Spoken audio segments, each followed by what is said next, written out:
Welcome to Pregame.com's continuing series of Meet the Pros. Today, I'm happy to be joined by Stephen Nover. Some of you may remember Stephen Nover. He was here before, and we're welcoming him back to Pregame.com.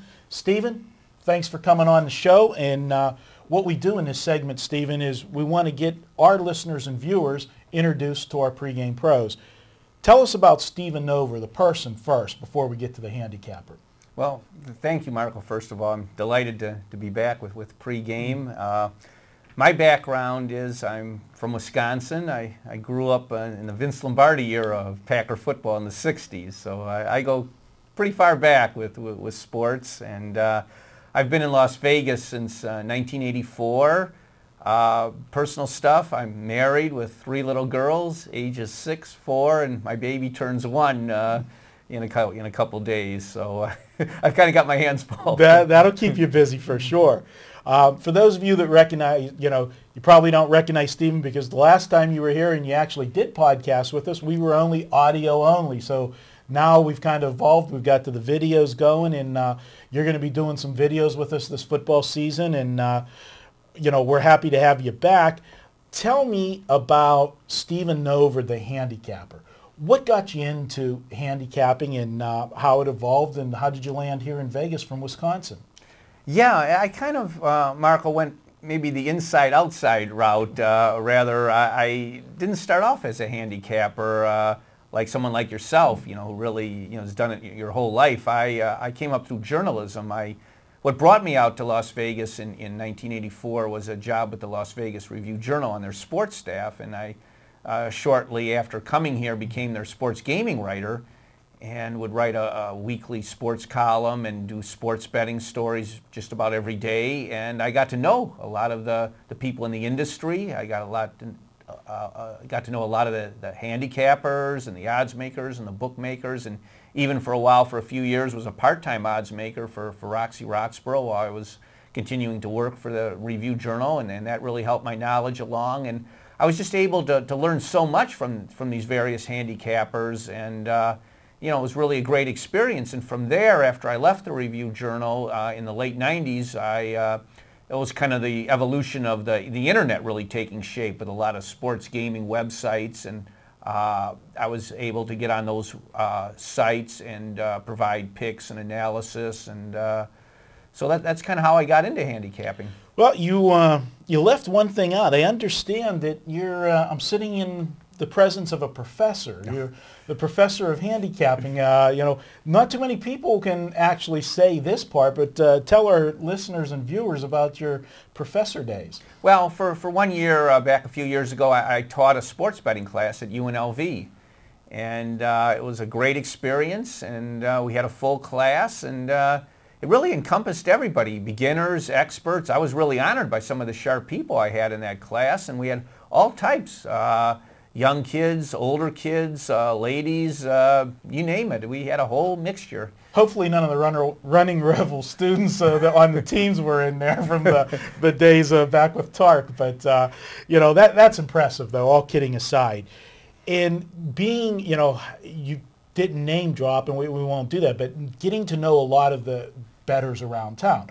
Obviously, being a sports writer like yourself and having the connections that you do, I mean, obviously, you can explain it, but I'm sure you could pick up the phone and you had people that were beat writers in other cities, covering a team that you could, get information that wouldn't be generally available to the general public. Yeah, that's one advantage that I have as a handicapper based on my background is I still have a Rolodex and people I've met through the years. Because before I came to Las Vegas, I worked for 3 different newspapers across the country, several in the Midwest, one down in New Orleans, and I've been able to maintain a lot of these friendships, a lot of these connections.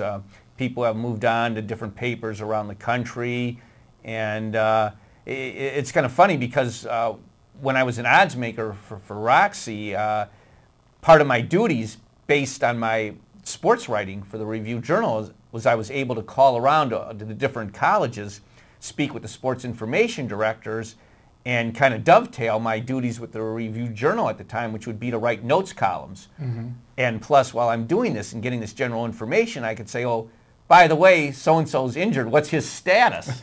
And this was really back before the internet, where that was real inside information. And there were times where you never knew who you were talking to. I remember trying to get an injury one time from Grambling. Now, their games aren't normally on the board, but this one was a standalone game, and so it was on the betting board, and we had to try to find out an injury status of a Grambling, a key Grambling player.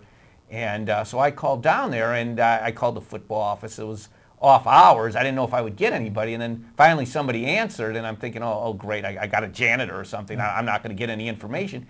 It turned out, Marco, to be Eddie Robinson. Oh, my God. And he couldn't have been nicer. We ended up talking to him for like 15, 20 minutes. That's great.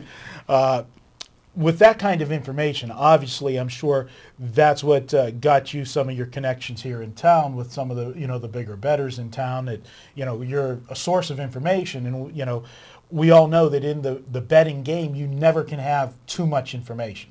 The more information, knowledge is power. I mean, this is a business that thrives on that. So I'm sure a lot of your connections is what helped open the doors for you out here to have connections with a lot of the bettors, because you brought something to the table that they could use. Right. Well, that's all true. As you know, you've got great sources in Pittsburgh in that area from your neighborhood in that, and it's a two-way street. I mean, you can't just take. You got to give back. If I'm calling beat writers from the different pro teams or the college teams, what am I giving them? A lot of them write notes columns. Maybe I'm giving them inside Las Vegas information, betting information that may be common to us, but is not necessarily common to the mainstream.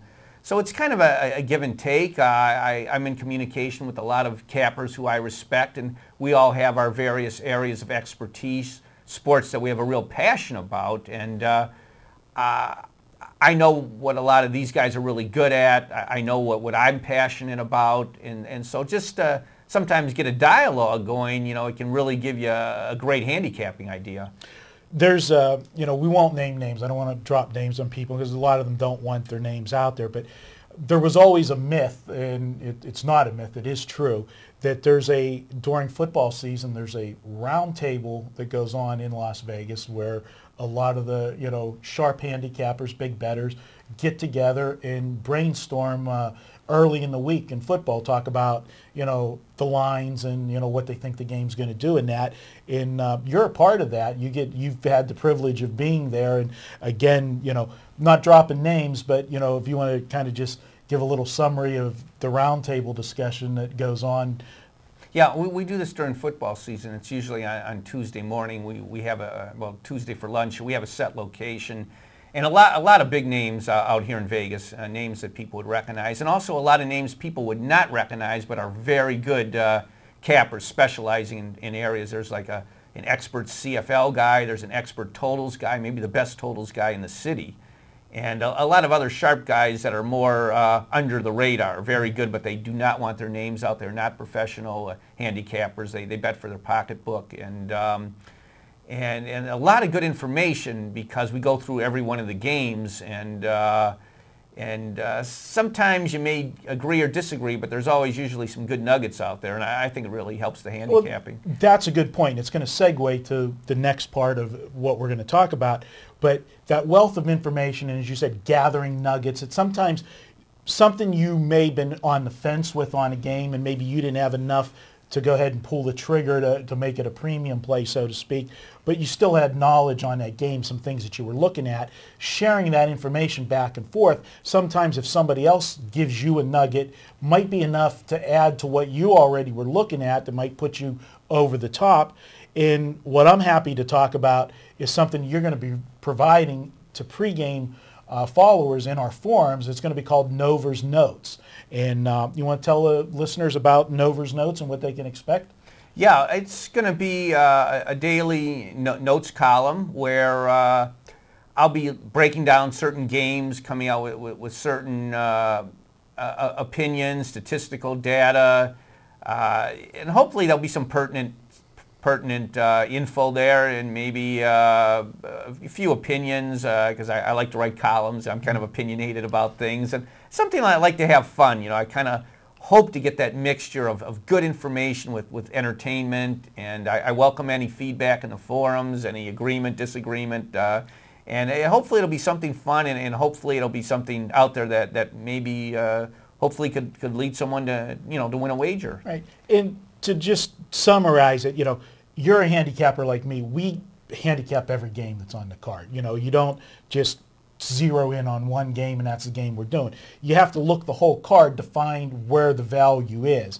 And a lot of times there's a game that you don't end up using on the premium card, but you still had maybe 2 or 3 things that you liked about that game that almost got you there. You're going to be sharing those nuggets, so to speak, or notes on that game, and maybe it wasn't enough to get you to the finish line on that play, but the beauty of pregame forums is everybody's sharing information. We've got a lot of good handicappers in the forums that aren't professional handicappers. There's guys that provide data, just on their own and sharing with the masses on the forums, that the combination of their work and your work might get somebody else looking at a game that was kind of leaning that way. That's going to be enough to tip them to make a play and make some money on their own. So we're excited about you doing that for pregame. Obviously, you're going to be back selling your picks at pregame as well, but you're going to be sharing a lot of information for free, and that's how pregame works. I mean, the amount of free information that we give out at pregame,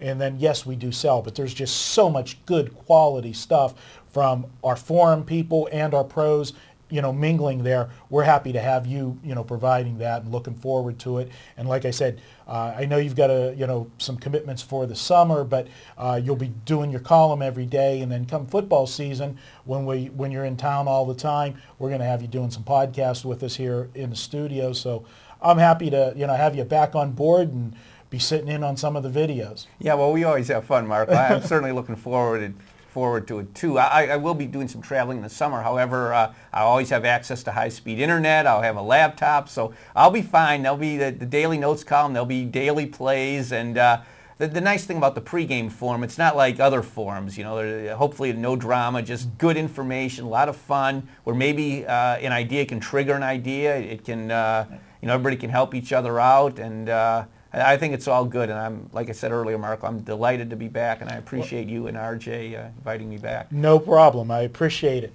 That's our continuing series of Meet the Pros. This edition was with Stephen Nover. We'll have more interviews with our cappers as they come through town, and we even have some podcasts scheduled with some forum people when they get into town to visit. So be sure to continue to watch for this series, and best of luck with all of your wagers as always.